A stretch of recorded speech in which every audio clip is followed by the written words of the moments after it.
La séance est ouverte. Le président du groupe La République En Marche a fait savoir au président de l'Assemblée que M. Lénaïck Adam et Mme Ramalati Ali étaient nommés secrétaires de l'Assemblée en remplacement de M. Mustapha Lahabid et de Mme Marie Lebec à compter d'aujourd'hui. Nous en venons à notre ordre du jour de première partie de soirée. L'ordre du jour appelle les questions sur la politique du Gouvernement en matière de pouvoir d'achat des Français. Je vous rappelle que la conférence des présidents a fixé à 2 minutes la durée maximum de chaque question et de chaque réponse, sans droit de réplique. La parole est donc à M. Jean-Pierre Vigier pour le groupe Les Républicains. Merci, Monsieur le Président.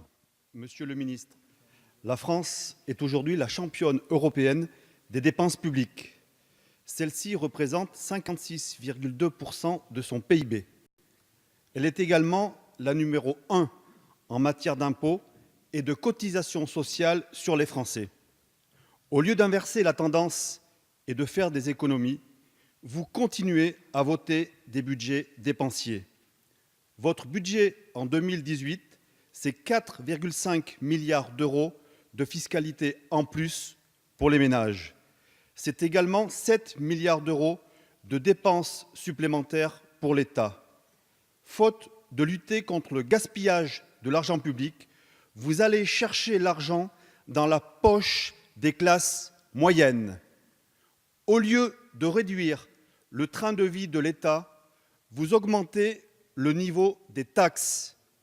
Dès le 1er janvier 2018, des millions de retraités ont vu leur CSG augmenter de 25%. Et pourtant, le président Macron l'avait promis. Il ne demanderait qu'un effort aux retraités les plus aisés. Même avec l'exonération partielle de 30% de la taxe d'habitation, la plupart des retraités sont perdants. Je tiens à vous le dire, Monsieur le Ministre, c'est tout simplement immoral. Ce n'est pas juste. Les retraités ne sont pas des privilégiés. Ils ont travaillé durement tout au long de leur vie. Ils doivent pouvoir vivre dignement du fruit de leur travail. Alors, Monsieur le Ministre, quels moyens indispensables, et je dis bien indispensables, comptez-vous mettre en œuvre pour améliorer le pouvoir d'achat des retraités? Merci. Merci, Monsieur le député. Monsieur le ministre. Merci, Monsieur le Président. Mesdames et Messieurs les députés, Monsieur le député Vigier.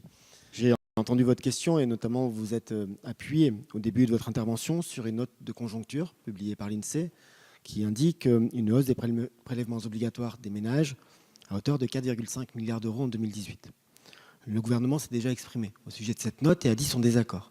Désaccord avec la méthode et désaccord avec le calcul, en indiquant qu'avec les mesures votées en PLF et en PLFSS en fin d'année dernière, les prélèvements obligatoires reposant sur les ménages diminueront au total de près de 2 milliards en 2018, en tenant compte des hausses de fiscalité sur les carburants et le tabac, et d'environ 5,5 milliards à compter de 2019. Vous avez évoqué, et vous avez bien fait, la mesure peut-être principale du budget 2018 concernant les ménages, avec l'exonération par dégrèvement de la taxe d'habitation à hauteur de 30% pour 80% des ménages du pays. Vous avez aussi noté, ou en tout cas vous l'avez en tête, que cette exonération par dégrèvement se poursuivra en 2019 et en 2020 pour arriver à 100%. Vous avez enfin évoqué la question des retraités, avec l'augmentation du taux de CSG qui avait été annoncé pendant la campagne présidentielle. Il faut rappeler que l'intégralité des ménages soumis au taux réduit de 3,8% ne sont pas concernés. Que par ailleurs, 40% des retraités ayant, pour une personne seule, il faut toujours avoir cette référence en tête, un montant de retraite en revenu fiscal de référence inférieur à 1 200 € ne sont pas concernés non plus. Lorsque l'on regarde les effets de la baisse de taxe d'habitation sur 3 ans et non pas sur la seule année 2018, il s'avère que plus de 90% des retraités verront l'augmentation de CSG compensée par la diminution progressive de la taxe d'habitation. Personne ne nie l'effort qui est demandé aux retraités au titre d'une solidarité intergénérationnelle et d'une redistribution différente de l'impôt. Le Premier ministre a cependant indiqué que pour l'ensemble des ménages, notamment composés de 2 personnes, qui, par des raisons de calcul, sont amenés à payer une augmentation de CSG alors qu'il n'était pas dans l'intention du gouvernement de le faire, un rattrapage sera effectué à l'occasion du PLF 2019. Merci, Monsieur le ministre. Toujours pour le groupe Les Républicains, Monsieur Jean-Yves Boni. Monsieur le ministre, selon le ministère de l'économie et des finances, l'année 2018 verra l'entrée en vigueur effective des mesures en faveur du pouvoir d'achat. Selon vous, le travail paiera davantage et les plus fragiles seront mieux protégés. Force est de constater que vos prévisions sont contestées et contestables. D'après l'INSEE, les réformes engagées par votre majorité vont pénaliser une fois de plus le pouvoir d'achat des Français. Et le résultat sera l'inverse. La hausse de la CSG, la fiscalité des produits énergétiques, les relèvements successifs de la taxe sur le tabac et des carburants vont lourdement impacter le pouvoir d'achat des Français en 2018. Les compensations annoncées par votre gouvernement n'auront qu'un effet relatif. Dans votre viseur, les retraités et les automobilistes. Force est de constater que dans mon département essentiellement rural, l'allocation solidarité aux personnes âgées qui devrait être portée à 903 € par mois pour une personne seule d'ici 2020 ne s'étend pas aux agriculteurs retraités ni à leurs conjointes. Le Cantal, géographiquement enclavé, est doublement sanctionné par son éloignement, son manque d'infrastructures routières. Il va l'être encore plus par l'augmentation du diesel, mais également par la mesure des 80 km/h que vous nous imposez. Ignorez-vous les difficultés de déplacement de ces habitants qui n'ont pas la chance de bénéficier de 2 fois 2 voies, ni d'autoroute, et qui n'ont d'autre alternative que d'utiliser leur véhicule personnel ou professionnel? L'avenir est bien triste pour attirer les populations dans des communes éloignées de leur lieu de travail. Et la baisse du pouvoir d'achat n'incitera pas le citoyen à faire le pas. Monsieur le ministre, comment comptez-vous repeupler nos campagnes avec des mesures qui grèvent le budget de ses habitants? Merci. Merci, monsieur le député. Monsieur le ministre, vous avez la parole. Merci, Monsieur le Président, Mesdames et Messieurs les députés, Monsieur le député Bonny. Vous avez débuté votre question en évoquant la situation des ménages les plus fragiles de notre pays. Il se trouve que nous sommes le 3 avril et que depuis 2 jours, 48 heures, le gouvernement a publié un certain nombre de décrets qui s'appliquent depuis le 1er avril et qui permettent justement de mieux accompagner et de mieux soutenir les ménages les plus fragiles. Vous avez évoqué ce qu'on appelle communément le minimum vieillesse. Il a été augmenté de 30 € au 1er avril. Il sera augmenté de 35 € au 1er avril 2019 et 35 € au 1er avril 2020. Et ainsi, la revalorisation du minimum vieillesse, l'ASPA, que vous avez cité, sera effectivement de 100 € d'ici 2020, comme le président de la République s'y était engagé. À la même date, nous avons revalorisé le complément familial. Nous avons revalorisé l'allocation de complément pour les parents isolés. Nous avons aussi annoncé qu'au mois d'octobre, la prime d'activité serait augmentée de 20 € par mois et que ces 20 € d'augmentation par mois seront renouvelés chaque année pour permettre une augmentation de la prime d'activité mensuelle de 80 € pour l'intégralité des salariés qui perçoivent moins de 1 500 € par mois pour une personne seule. Vous auriez pu évoquer aussi le fait qu'à la rentrée prochaine, de septembre ou octobre, l'allocation pour les adultes handicapés sera revalorisée de 50 € et ça permettra de suivre la même trajectoire que celle qui concerne le minimum vieillesse. Vous avez aussi évoqué, et peut-être enfin, la question des retraites agricoles. Cette question des retraites agricoles sera traitée. Le dispositif qui avait été proposé reposait sur une assiette financière dont vous savez, dont nous savons toutes et tous qu'elle n'était pas crédible, qu'elle n'était pas effective et qu'elle n'était pas possible à mettre en œuvre. Et la ministre de la Solidarité et de la Santé s'est engagée à travailler plus avant. Vous avez voulu comparer les prélèvements qui peuvent être opérés sur les ménages français et un certain nombre de mesures que je viens de décrire pour le pouvoir d'achat. Vous auriez dû aller plus loin dans la démonstration et rappeler que certes, nous avons fait le choix d'augmenter la CSG avec une logique de solidarité, mais que ça nous paraissait plus juste que d'augmenter la TVA de 2 points, comme d'autres candidats à la présidentielle l'avaient proposé, parce que cette augmentation de TVA, que beaucoup d'entre vous avaient défendue, aurait représenté 13 milliards d'euros de prélèvements supplémentaires sur les ménages. Merci, monsieur le ministre. Pour le groupe Les Républicains, Pierre-Henri Dumont. Merci, Monsieur le Président, Monsieur le Ministre. Puisque certains députés membres de votre majorité estiment qu'ils n'en ont rien à foutre de ce qui se passe en circonscription, permettez-moi de vous faire remonter le mécontentement des habitants du Calaisis sur la politique que vous menez en défaveur de leur pouvoir d'achat. Je ne parlerai pas des classes très aisées, puisque pour celles-là, vous avez déjà supprimé une partie de l'ISF, vous le savez, vous avez voté contre le budget. Je vais plutôt me concentrer sur les classes moyennes et populaires. Les classes moyennes, tout d'abord, que disent-elles? Elles disent que la hausse de 1,7 point de la CSG a gravement amputé leur pouvoir d'achat. Elles disent que la diminution de la page de 15 € par mois et l'abaissement de son plafond les priveront d'une aide importante. Pour elles, vos mesures de compensation n'interviendront que bien après vos augmentations d'impôts et autres coups de rabot. La baisse des cotisations sociales à l'automne, l'exonération partielle de la taxe d'habitation en novembre 2018, 2019 et 2020, l'exonération fiscale des heures supplémentaires, pas avant 2020, Concrètement, vous êtes en train, monsieur le ministre, de vous faire de la trésorerie sur le dos des classes moyennes, et cela se chiffre en dizaines de milliards d'euros. Mais si vos députés s'inquiétaient du bien-être des habitants de leur circonscription, ils vous alerteraient surtout sur la situation dramatique des classes populaires qui subissent vos hausses d'impôts sans aucune compensation. Hausse de la fiscalité du diesel de 10%, baisse des APL de 5 € par mois, augmentation du prix du tabac, surtaxation du fioul et du charbon. Vous matraquez les classes populaires. Dans ma circonscription, de nombreux foyers sont déjà exonérés du paiement de la taxe d'habitation. 16% à Coulogne, 19% à Audouic et jusque 26% des foyers à Calais ne bénéficieront donc pas de votre mesure phare, ni des mesures impactant les salaires, puisque bien souvent ceux-ci ne travaillent pas ou sont à la retraite. Et ne comptez pas, monsieur le ministre, sur les collectivités territoriales pour venir en soutien à ces catégories populaires frappées par votre politique néfaste. Les obligations financières nouvelles que vous faites peser sur les communes, du dédoublement sans aide des classes en REP ou REP+, à la compensation de la hausse de la CSG pour les fonctionnaires territoriaux sans dotation nouvelle, interdisent toute dépense supplémentaire pour nos mairies. Ma question est donc simple, monsieur le ministre, quand cesserez-vous de vous en prendre au portefeuille des Français, et en particulier à ceux des classes populaires? Je vous remercie. Monsieur le ministre. Merci, Monsieur le Président. Monsieur le député Dumont, vous avez évoqué la question des classes moyennes et des classes moyennes populaires, pour reprendre votre terme. Est-ce que vous connaissez comment est réparti le gain qui est représenté par la bascule entre la baisse des cotisations que vous avez évoquée et l'augmentation de la CSG? 50% du gain bénéficie aux salariés rémunérés en dessous de 2 220 € net mensuels. Et 70% du gain bénéficie aux salariés rémunérés en dessous de 2 920 € net mensuels. Avec ces deux chiffres, et je pourrais vous faire une litanie pour chacun des déciles, vous aurez compris que la politique du gouvernement est orientée en faveur des classes moyennes. Si nous prenons l'exemple d'un salarié du privé avec un salaire brut de 2 185 € par mois, son gain de pouvoir d'achat lié à la bascule CSG cotisation est de 12 € par mois depuis le mois de janvier et de 32 € par mois à compter d'octobre, et son gain sera donc de 192 € en 2018 et de 384 € en 2019. Et si on y ajoute la TH pour celles et ceux qui la payent, ça représentera un gain de 362 € en moyenne en 2018 et de 753 € en 2019. Vous avez aussi évoqué dans votre question la situation des collectivités, et vous avez dit à un moment de votre question qu'il ne fallait pas compter sur les collectivités pour accompagner le pouvoir d'achat parce que les collectivités feraient face à l'augmentation de la CSG sans dotation nouvelle. Quand on veut poser une question précise, il faut avoir des connaissances précises. Nous avons mis en œuvre tout ce qu'il faut pour compenser strictement la hausse de la CSG. La hausse de la CSG pour les fonctionnaires a été compensée de deux manières. Par la suppression de la contribution de solidarité égale à 1% pour les agents publics ayant un traitement de base supérieur à 315 par mois.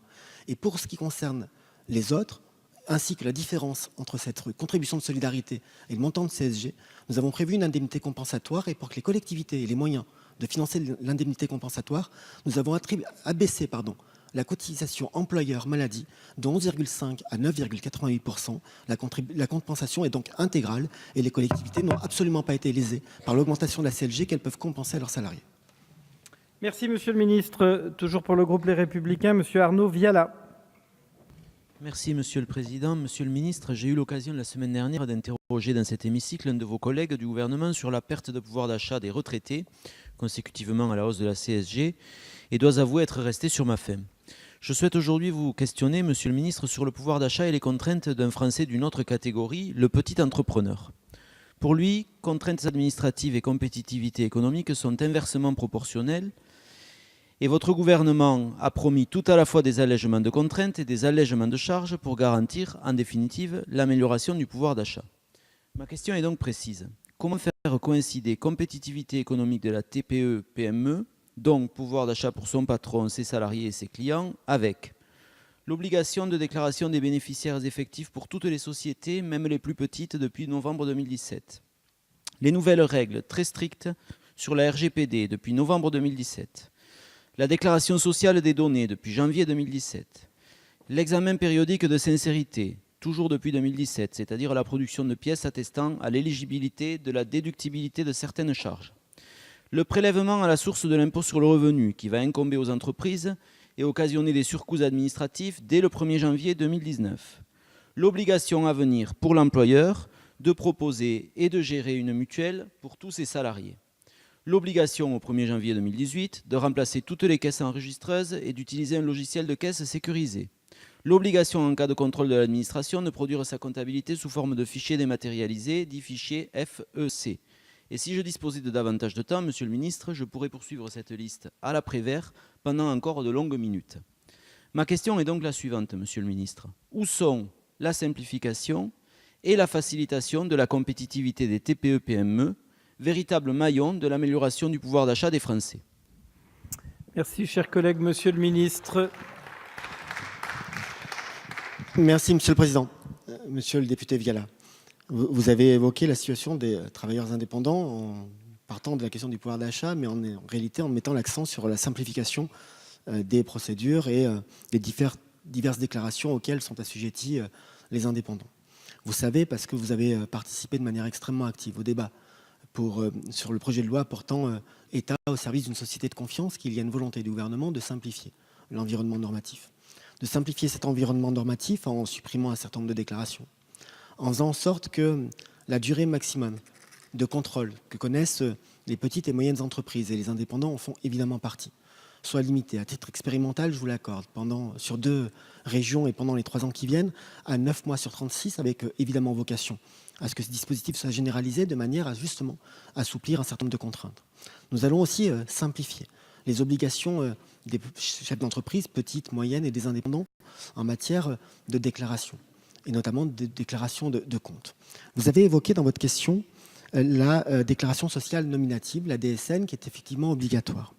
Contrairement à ce que vous semblez vouloir indiquer ou ce que vous semblez vouloir souligner, cette déclaration sociale nominative a permis de rassembler en un seul document et en une seule procédure un certain nombre de déclarations qui coexistaient auparavant. Il y a de la simplification, il y a de le remplacement d'un certain nombre de déclarations papier, et nous estimons que le gain est estimé par an et de manière macroéconomique à 1,5 milliard d'euros. 1,5 milliard d'euros liés à l'allègement des formalités auxquelles sont astreints les chefs d'entreprise.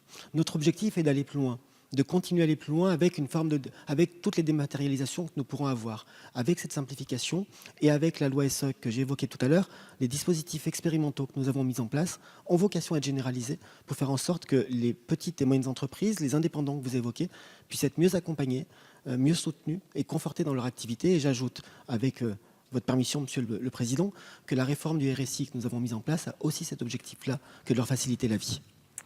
Merci, Monsieur le ministre. Pour le groupe Les Républicains, Madame Valérie Bazin-Malgras. Merci, Monsieur le Président. Monsieur le ministre, je souhaite vous interroger sur le pouvoir d'achat des agriculteurs. Permettez-moi tout d'abord d'avoir une pensée pour les agriculteurs au bois du Pays d'Othe et du Sud Barrois qui viennent injustement d'être exclus de la cartographie des zones défavorisées par le ministère de l'Agriculture. En effet, si la loi de financement de la sécurité sociale pour 2018 a acté la baisse de 2,15 points des cotisations familiales et la baisse dégressive de 5% des cotisations d'assurance maladie et de maternité des exploitants agricoles, ces baisses viennent en remplacement d'une exonération de 7 points des cotisations maladie des non-salariés agricoles dont ils bénéficiaient depuis 2016. En outre, si l'on en croit les chiffres du ministère du Budget et ceux du ministère de l'Agriculture, 60% des agriculteurs verront la hausse des taux applicables de CSG intégralement compensée par ces baisses. A contrario, pour 40% d'entre eux au moins, la réforme de la sécurité sociale se traduit par une diminution du pouvoir d'achat. La Caisse centrale de mutualité sociale agricole et l'organisme de sécurité sociale agricole ont évalué à 121 millions d'euros pour 2018 la hausse nette des cotisations pour les agriculteurs. Monsieur le ministre, considérez-vous que les petits agriculteurs, polyculteurs, éleveurs, gagnant souvent le SMIC, sont des privilégiés pouvant supporter une baisse de leur pouvoir d'achat? Monsieur le ministre, que pouvez-vous faire pour renforcer le pouvoir d'achat des agriculteurs français? Je vous remercie. Merci, Madame la députée. Monsieur le ministre. Merci, Monsieur le Président. Madame la députée, vous avez évoqué, et je vous remercie de l'avoir fait, le fait que nous ayons abaissé de 2,15 points la cotisation familiale et que, de manière progressive, seront abaissées les cotisations maladie et maternité de 5%. Ces décisions qui ont été prises permettent à 60% des agriculteurs, c'est-à-dire les plus modestes, d'être gagnants et, de manière plus structurelle et plus massive, permettent de voir l'ensemble des exploitants y gagner par rapport à la situation connue en 2015.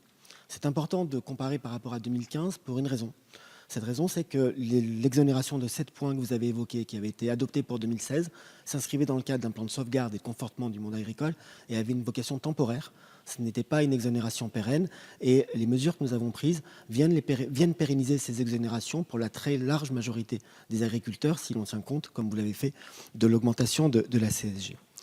Vous avez, à travers votre question, voulu insister sur la question du pouvoir d'achat des petits agriculteurs. Et au-delà, nous pouvons nous intéresser aussi à la question du pouvoir d'achat des agriculteurs, et notamment ceux qui évoluent dans des territoires comme ceux que vous avez cités. Et je m'adresse à vous aussi comme élu ardéchois, avec une connaissance d'une agriculture polyvalente. Je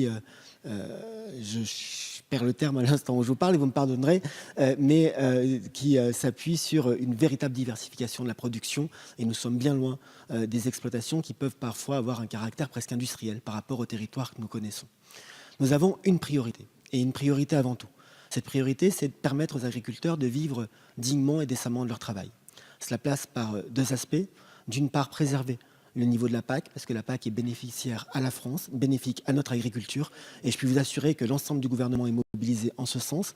La deuxième priorité, c'est de garantir aux agriculteurs la possibilité de vivre de leur travail et donc de disposer de marges décentes. Je vous invite à travailler avec l'ensemble de l'Assemblée sur à la fois la loi PACTE et les débouchés des États généraux de l'alimentation, qui visent justement, en lien avec des discussions dans la grande distribution, à préserver cette marge pour faire en sorte qu'ils vivent de leur travail et avant tout de leur travail. Merci, Monsieur le Ministre. Pour le groupe Les Républicains, Monsieur Patrick Hetzel. Merci beaucoup, Monsieur le Président. Monsieur le Ministre, la note de conjoncture de l'INSEE publiée le 19 décembre dernier est sans appel. L'Institut a mesuré sur l'année 2018 l'évolution des prélèvements. Sous l'effet de la fiscalité indirecte, la combinaison à la fois des hausses et des baisses augmentera les prélèvements obligatoires sur les ménages d'environ 4,5 milliards d'euros, ce qui ôtera 0,3 points à l'évolution du pouvoir d'achat de nos concitoyens. Nous voilà bien loin des promesses tenues par le ministre de l'économie Bruno Le Maire à la mi-septembre, qui annonçait pour la fin de l'année 2018 des baisses d'environ 10 milliards d'euros. Mais ces hausses indirectes ne sont pas les seules subies par les ménages. Depuis janvier, près de 8 millions de retraités ont réalisé concrètement les effets de la hausse de la CSG sur leurs pensions.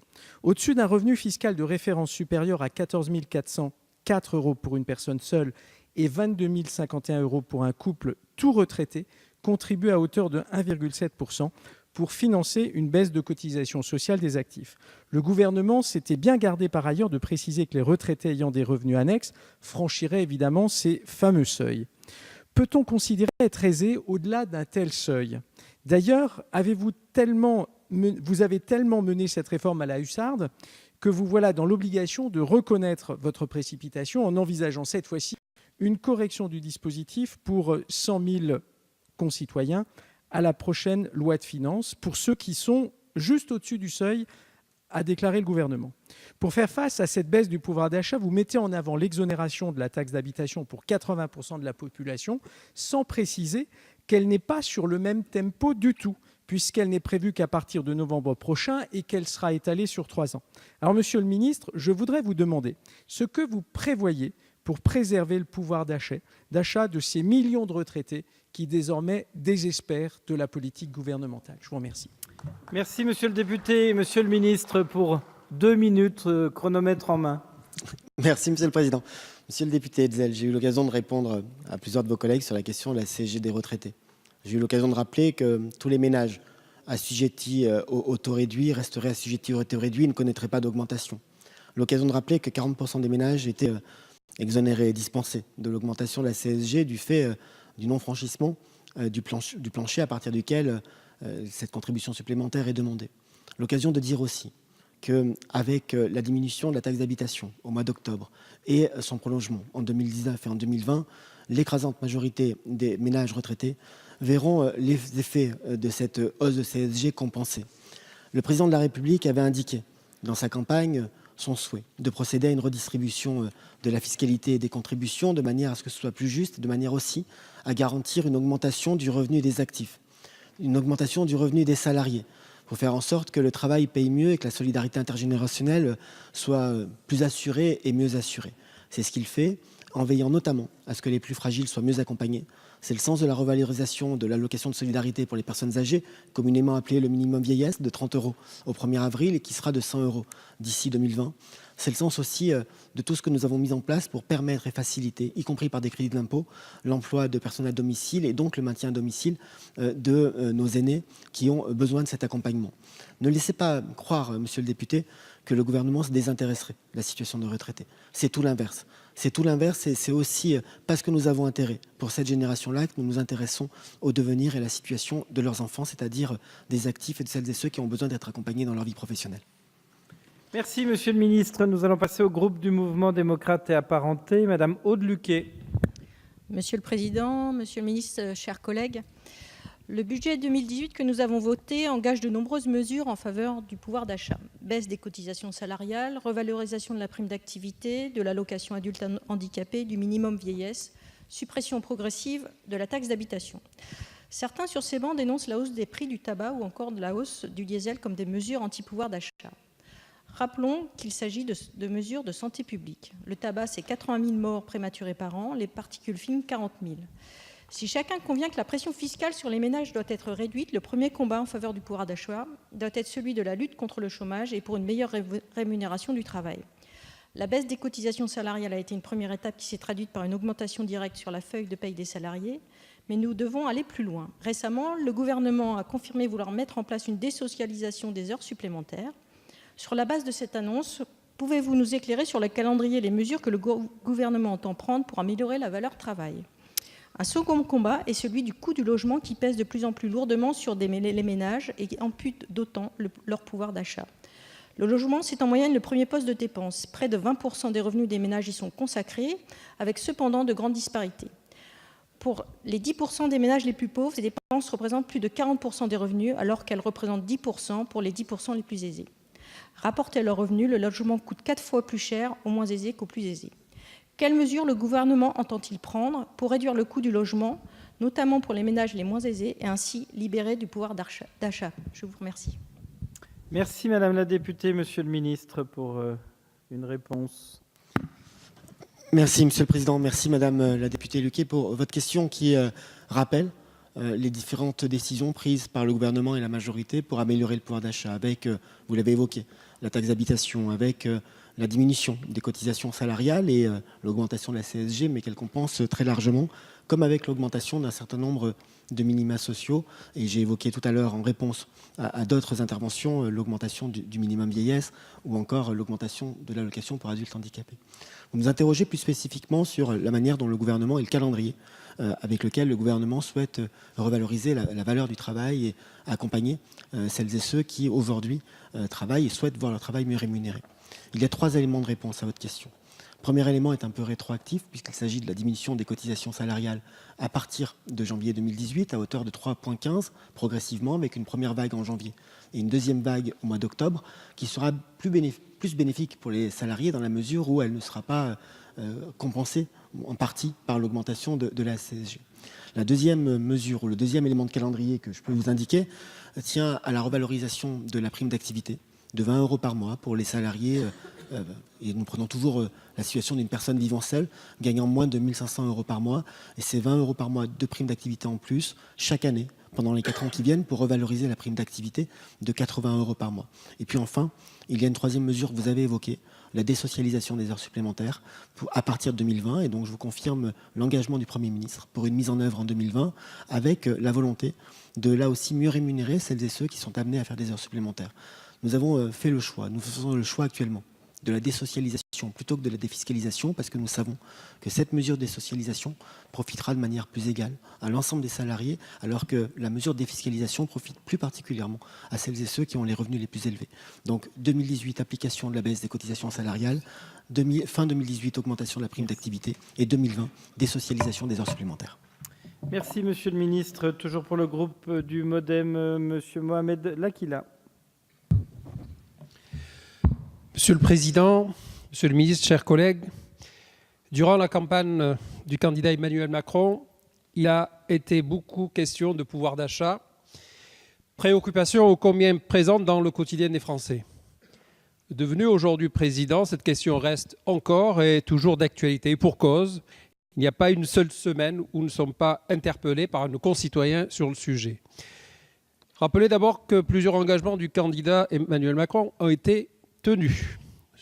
Vous l'avez dit tout à l'heure, suppression de la taxe d'habitation pour 80% des Français et 100% d'ici 2020, augmentation du minimum vieillesse, augmentation de l'allocation aux adultes handicapés et bien d'autres dispositifs. Ou encore, baisse des charges sociales sur le revenu du travail dès janvier 2018. Pour financer cette baisse des charges sociales, le gouvernement et notre majorité, dans un souci de solidarité, avons fait le choix de la CSG plutôt que de la TVA.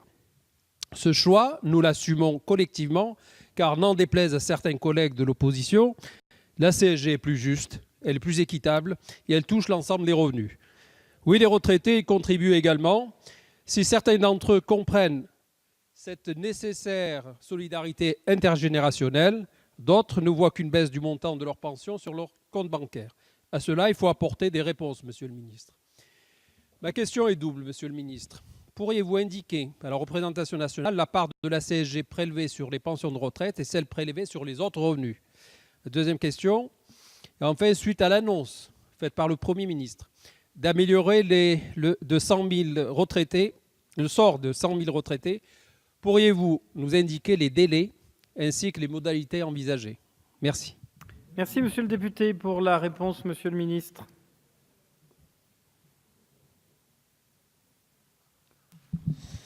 Merci, Monsieur le Président. Monsieur le député L'Aquila, vous avez rappelé au début de votre question l'importance de la question du pouvoir d'achat et le fait qu'effectivement, avec en particulier le retour de la reprise et de la croissance économique, il y a une volonté, une attente légitime que les fruits de cette croissance soient partagés et qu'ils puissent bénéficier à l'ensemble des Français. Vous avez aussi rappelé, parce que c'est un premier élément à la question sur le pouvoir d'achat, à la fois le fait que la taxe d'habitation baissera de manière effective pour 80% des ménages dès la rentrée de septembre-octobre, et cela représente un gain moyen d'environ 300 €, que nous avions augmenté l'ASPA comme l'allocation adulte handicapé, ou encore prévu l'augmentation de la prime d'activité chaque mois à partir du mois d'octobre à hauteur de 20 €.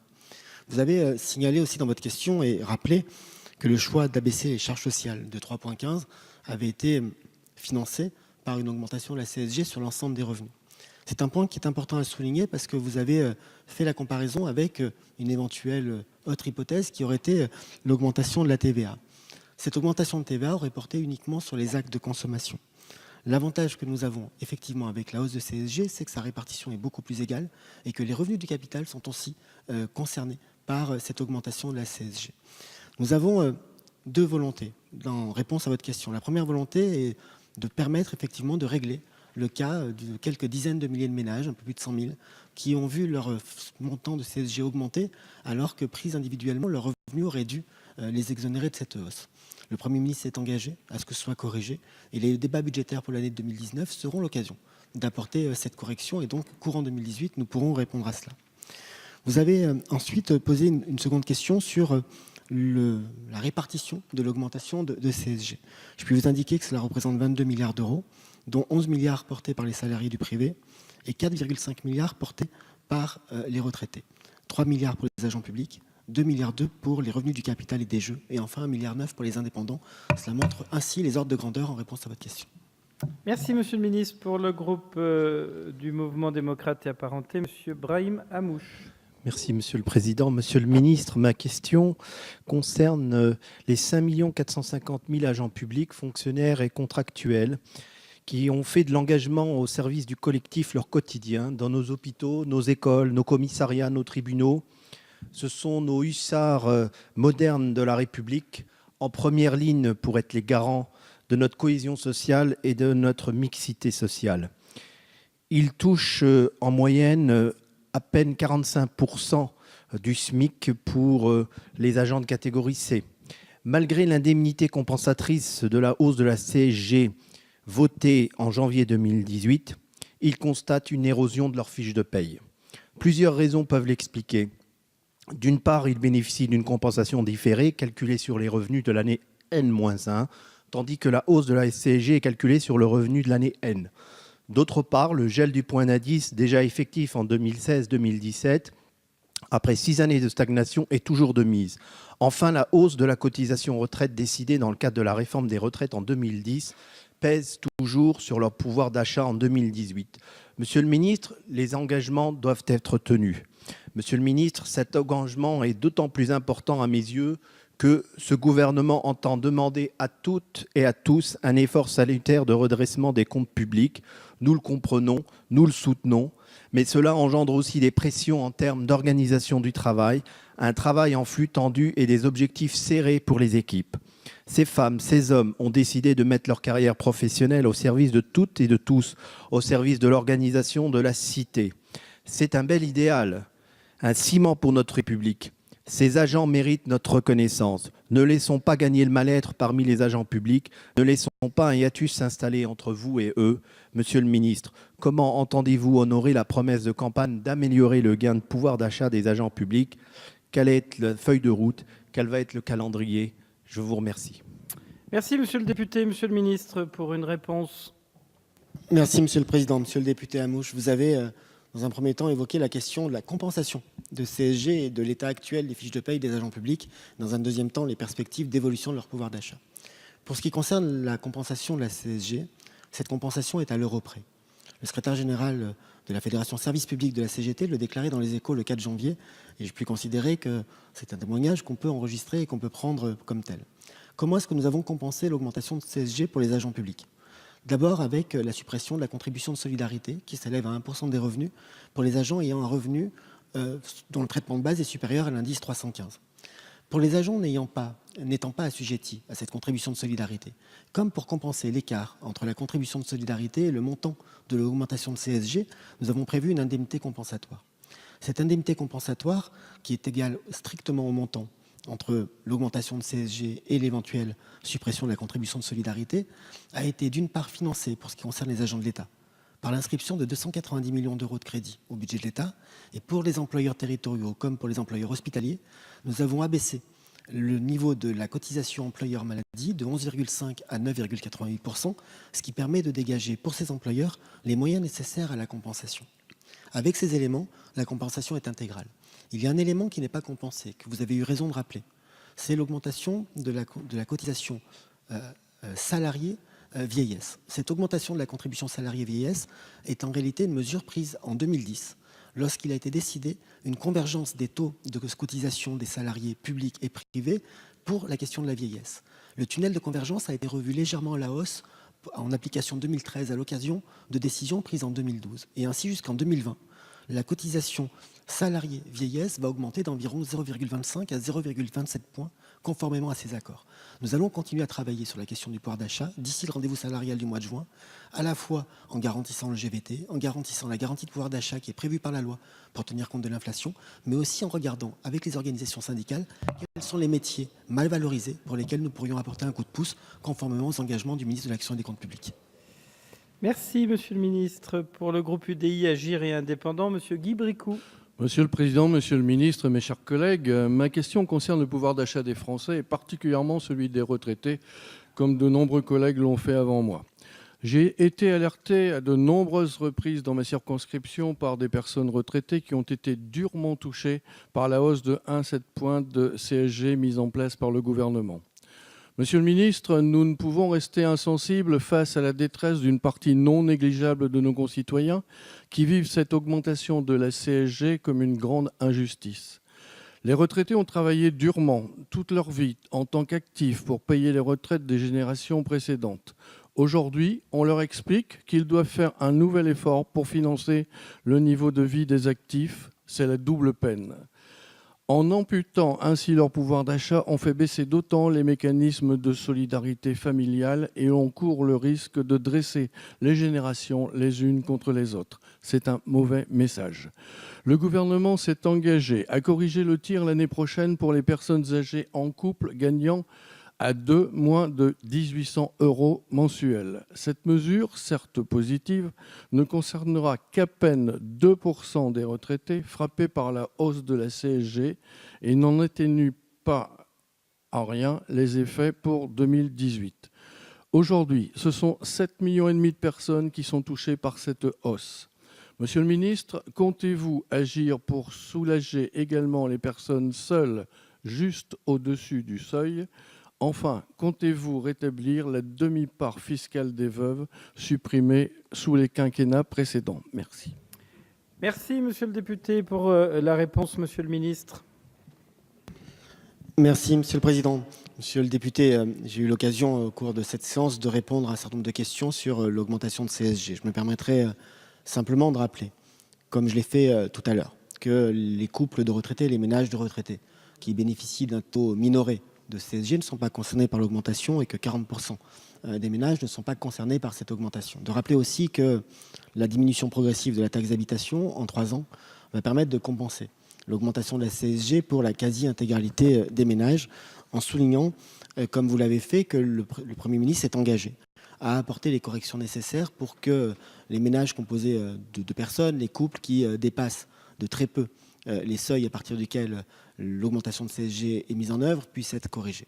C'est un élément important qui permettra d'apporter une solution à des ménages qui peuvent rencontrer des difficultés et personne n'aurait ici le toupet d'imaginer que ce n'est pas une difficulté qui est rencontrée. Je veux aussi rappeler, monsieur le député, que nous avons, au mois d'octobre 2017, procédé à une revalorisation des pensions de retraite de 0,8%, qui est certes, aux yeux des retraités, peut-être inférieure à ce qu'ils auraient imaginé ou ce qu'ils auraient espéré, mais qui est l'augmentation la plus importante intervenue depuis 2013.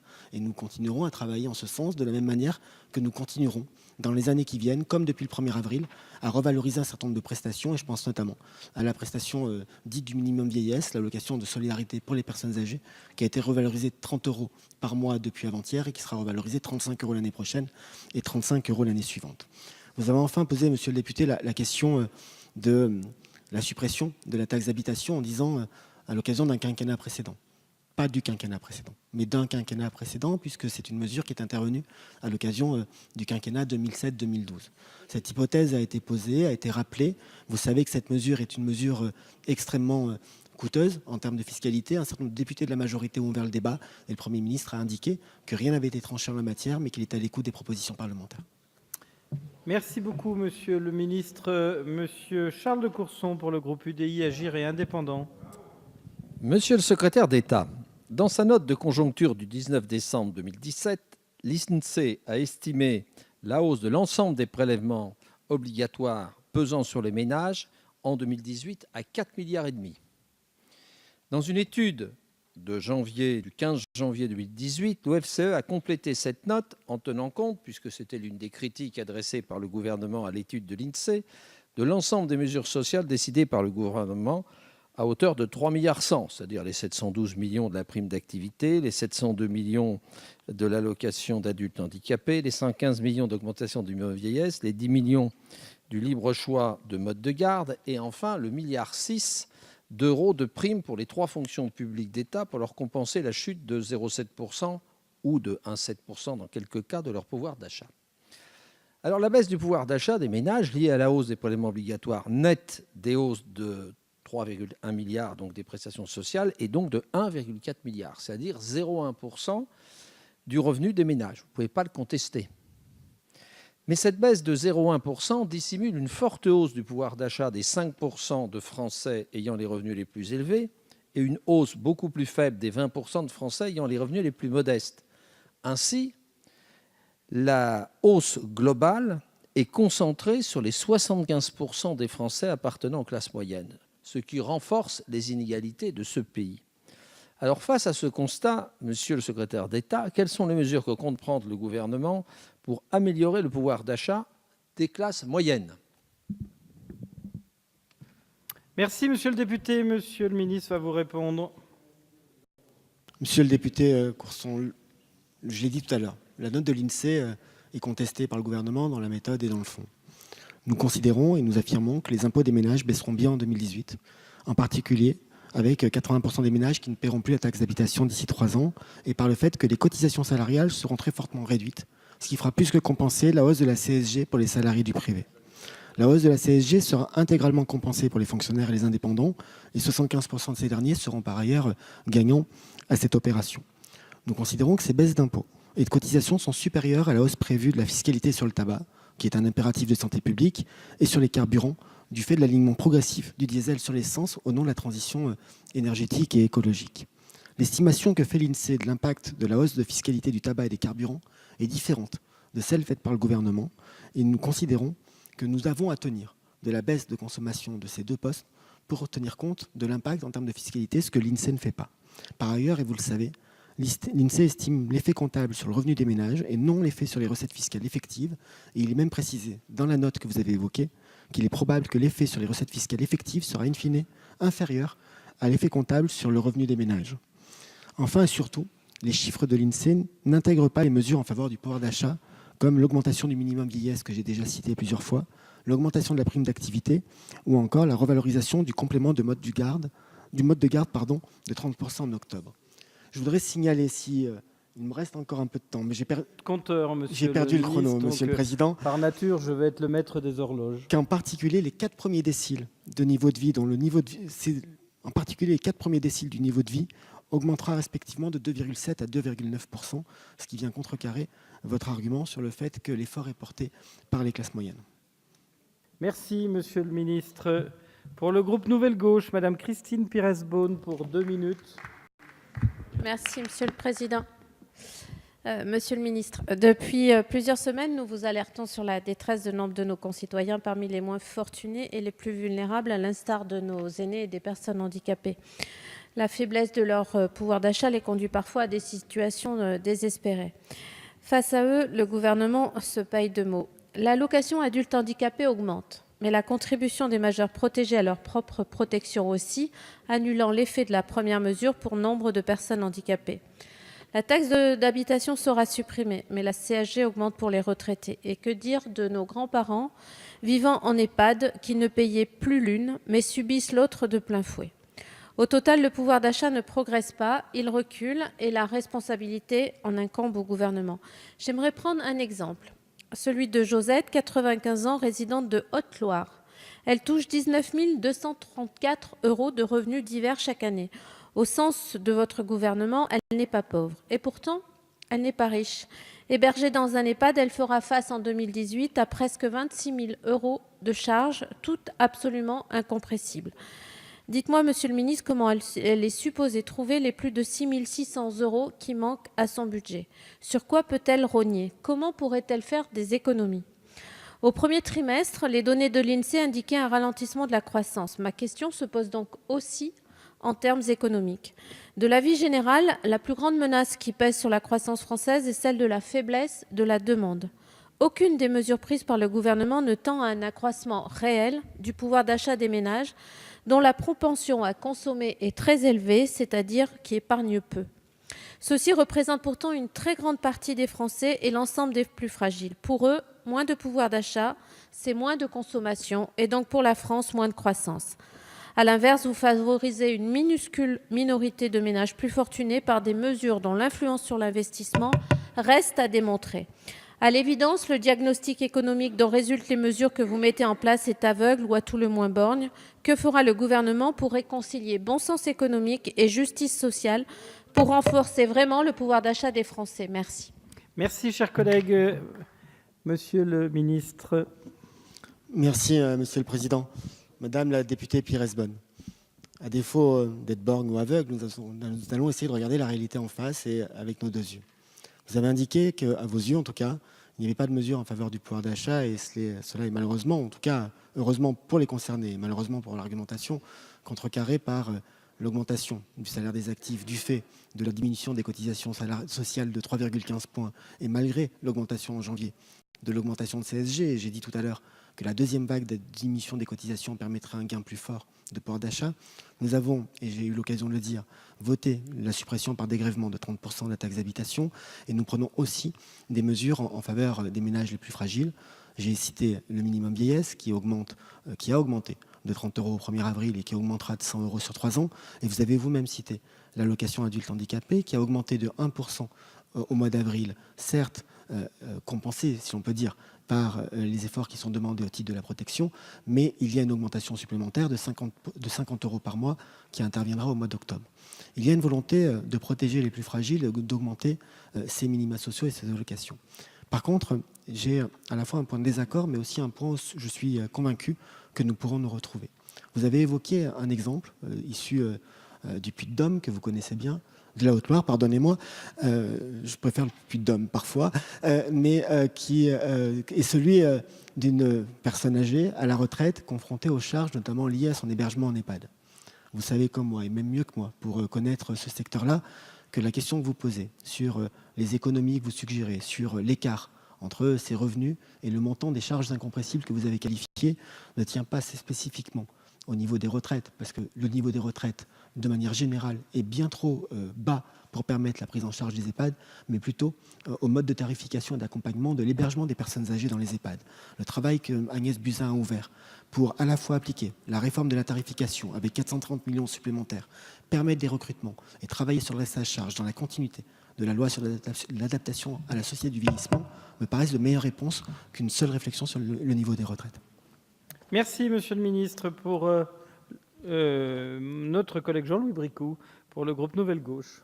Merci, Monsieur le Président. Monsieur le Ministre, ma question concerne deux mesures de pouvoir d'achat qui interrogent en termes d'équité des territoires et une proposition qui, je l'espère, retiendra toute votre attention. Le premier point concerne la mesure emblématique du programme présidentiel, l'exonération de la taxe d'habitation. Cette mesure nous a été vendue comme permettant d'en finir avec un impôt injuste, comme une mesure de compensation pour les victimes de la hausse de la CSG, notamment nos retraités les plus modestes. Si cet impôt est effectivement injuste, on peut peut-être en convenir, son exonération l'est tout autant. Pour preuve, et au regard des données fournies par votre administration, cet impôt est évalué dans mon département de l'Aisne à 410 € par logement, alors qu'en France, la moyenne est de 582 €, soit un écart d'environ 40%. Autrement dit, quel que soit l'endroit où vous habitez, l'augmentation de la CSG s'applique de la même façon. Par contre, la compensation par la taxe d'habitation est très différente suivant l'endroit où vous habitez. C'est moins de pouvoir d'achat sur des territoires déjà fragilisés, avec une perte sèche pour l'économie de proximité, nos commerces, nos artisans. Ma question, donc, quelles mesures comptez-vous prendre pour compenser ce manque à gagner de richesse pour ces territoires déjà défavorisés? Le deuxième point concerne le chèque énergie. Là aussi, je m'interroge en termes d'équité territoriale. Je me permettrai d'intervenir aussi en tant que seul représentant socialiste de notre belle région, les Hauts-de-France. Enrico Macias chante « Les gens du Nord ont dans leur cœur le soleil qu'ils n'ont pas dehors ».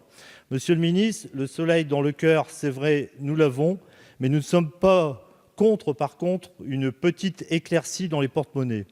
Alors que le tarif social de l'énergie dépendait de la consommation, elle-même liée au climat, pour le chèque énergie, il n'en est rien, puisqu'il est lié aux revenus et à la composition du foyer.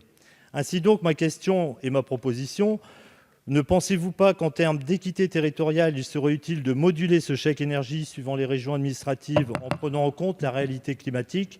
Je vous rappelle d'ailleurs qu'il existe aussi un zonage pour le classement en BBC, bâtiment basse consommation, qui tient compte, oui, de cette logique climatique. Cela me semble donc transposable sans difficulté. Merci beaucoup, Monsieur le Ministre. Pour 2 minutes. Merci, Monsieur le Président, Monsieur le député Bricout. D'abord, sur la question du chèque énergie. La volonté du gouvernement avec le chèque énergie d'un montant de 150 € pour environ 2 500 000 foyers est d'aller vers un système beaucoup plus simple que la tarification sociale que vous avez évoquée. Vous avez en tête, parce que vous avez participé à ces débats comme moi, les péripéties du dispositif proposé autour de la tarification sociale des énergies avec des censures assez réitérées du Conseil constitutionnel, ce qui nous avait amené les uns et les autres à discuter à de nombreuses reprises de cette question-là, sans écarter la complexité d'un système qui aujourd'hui touchait à ses limites. Sur la question de la taxe d'habitation, vous pointez l'inégalité, tant dans les versements par les ménages de taxes d'habitation en termes de montant qu'en termes de recettes pour les collectivités territoriales et pour les territoires. La question de l'inégalité de la taxe d'habitation est connue et en tout cas le constat est partagé par toutes et tous. C'est injuste pour les territoires avec, selon la base et les assiettes des revenus pour les territoires qui sont extrêmement disparates. C'est injuste au sein des mêmes départements, puisque nous savons que selon que vous soyez dans une commune centre, dans une commune périphérique, du fait de la sédimentation, du fait de la prise en charge de l'endettement et du fonctionnement des équipements de centralité pendant des années, les taux peuvent être extrêmement différents et c'est injuste pour les ménages puisque l'absence de révision des valeurs locatives depuis plusieurs décennies de manière générale a empêché d'avoir un système qui suive l'évolution des revenus et l'évolution des territoires. Le président de la République avait annoncé sa volonté de la supprimer par dégrèvement pour 80% des ménages. Et lors de son allocution du 31 décembre, il indiquait que ça serait pour 100% des ménages. Charge à nous, et mission a été confiée à Alain Richard et Dominique Bure de trouver un système de fiscalité locale qui permette, sans augmentation de la pression fiscale, de garantir au territoire des recettes qui soient pérennes, qui soient justes et qui leur permettent de mener à bien les politiques et les actions qu'elles doivent mettre en œuvre. Le chantier est complexe, nous avons 3 ans pour réussir et dans cet intervalle, les collectivités seront intégralement compensées, l'engagement a été pris. Merci Monsieur le Ministre. Pour le groupe La France Insoumise, Monsieur Jean-Hugues Ratenon. Merci Monsieur le Président. Mes chers collègues, Monsieur le Ministre, en 2015, l'INSEE a réalisé une étude sur le coût de la vie en Outre-mer. Il est intéressant de se pencher sur le prix des produits alimentaires puisqu'il représente un des premiers postes de dépenses des foyers. Les chiffres parlent d'eux-mêmes tant l'écart avec l'Hexagone est flagrant. En Martinique, par exemple, plus de 38% par rapport à l'Hexagone. En Guadeloupe, plus de 33%. En Guyane, 34%. Et à La Réunion, plus de 28% plus cher. Pour le logement privé, les loyers sont 10 à 20% plus élevés en Outre-mer que dans l'Hexagone. Le coût de la vie en Outre-mer est une réalité que l'État reconnaît puisque vous accordez une prime de vie chère à vos fonctionnaires et c'est logique. Mais Monsieur le Ministre, la vie est chère pour tout le monde en Outre-mer. Nous avons lutté de nombreuses années pour ce que nous avons appelé l'égalité sociale, c'est-à-dire avoir le même SMIC et les mêmes prestations sociales que dans l'Hexagone. Nous avons obtenu cette égalité formelle, mais ça ne suffit pas et le pouvoir d'achat reste très en dessous. Car lorsqu'on croise ces chiffres au niveau de vie en Outre-mer, le constat est encore plus alarmant. Dans un rapport d'information du Sénat daté de 2014, on apprend que le revenu disponible médian par unité de consommation des ménages domiens était inférieur de 38% à celui des ménages hexagonaux. Si l'on creuse encore, on se rend compte que dans les départements et régions d'outre-mer, le montant moyen de la pension de retraite est inférieur de 21% à la moyenne nationale. Par exemple, à La Réunion, plus de 50% des personnes âgées vivent en dessous du seuil de pauvreté. Monsieur le ministre, l'égalité formelle ne suffit pas. Nos conditions de vie, ajoutées au coût de la vie en Outre-mer, rendent la vie de nos concitoyens impossible. Que compte faire le gouvernement pour agir concrètement à ce sujet et ainsi éradiquer cette grande injustice entre les Outre-mer et l'Hexagone? Je vous remercie. Merci, chers collègues. Pour la réponse, Monsieur le Ministre. Merci, Monsieur le Président. Monsieur le député Ratenon, vous avez dans votre question abordé un certain nombre de points que j'aurais pu d'ailleurs utiliser dans la réponse, et notamment sur les combats qui ont été menés par les élus d'outre-mer pour obtenir ce que vous avez appelé l'égalité formelle, même si nous savons, et vous l'avez rappelé, que dans la réalité, le travail de rattrapage, de remise à niveau, en tout cas d'alignement d'un certain nombre de revenus entre les territoires d'outre-mer et ce qui peut être connu en métropole est loin d'être achevé et qu'il y a encore bien du chemin à parcourir pour que cette égalité formelle devienne une égalité réelle en matière de rémunération. Le gouvernement partage la préoccupation que vous exprimez par rapport au pouvoir d'achat de l'ensemble de nos compatriotes ultramarins. Cela passe par 2 outils, en tout cas nous pouvons mobiliser 2 outils. Le premier outil est à construire. Il s'agit de donner suite aux États généraux de l'outre-mer qui ont été organisés par Annie Girardin et qui prévoient un certain nombre de mesures que nous devons mettre en œuvre parce que toutes ces mesures participeront à cet effort de rattrapage et d'égalité entre les territoires d'outre-mer et le territoire de métropole. Par ailleurs, et vous le savez, l'article 15 de la loi du 20 novembre 2012 relative à la régulation économique outre-mer a introduit dans notre droit ce que nous avons qualifié par la suite de bouclier qualité-prix. Le gouvernement y est attentif, y est attaché et affirme que ce bouclier est appliqué chaque année et contribue ainsi à la maîtrise des prix dans les départements d'outre-mer. Il faut rappeler, parce que peut-être ça n'est pas suffisamment mis en œuvre, que ce dispositif prévoit aussi l'organisation par le préfet de négociations annuelles entre les parties prenantes, c'est-à-dire les organisations professionnelles du secteur du commerce de détail et leurs fournisseurs, ainsi que les entreprises de fret maritime et les transitaires, pour aboutir à la conclusion d'un accord de modération des prix sous la forme d'un prix global pour une liste de produits de consommation courante. Ce dispositif, qui est un dispositif de correction, peut être en attendant l'alignement des revenus que vous appelez de vos voeux et espoir, attente que nous partageons, n'est nullement délaissé et doit être toujours remise en œuvre. Votre question, par contre, nous incite, toujours dans le cadre des États généraux, à travailler plus avant pour que ce dispositif soit plus efficace qu'il ne l'est aujourd'hui.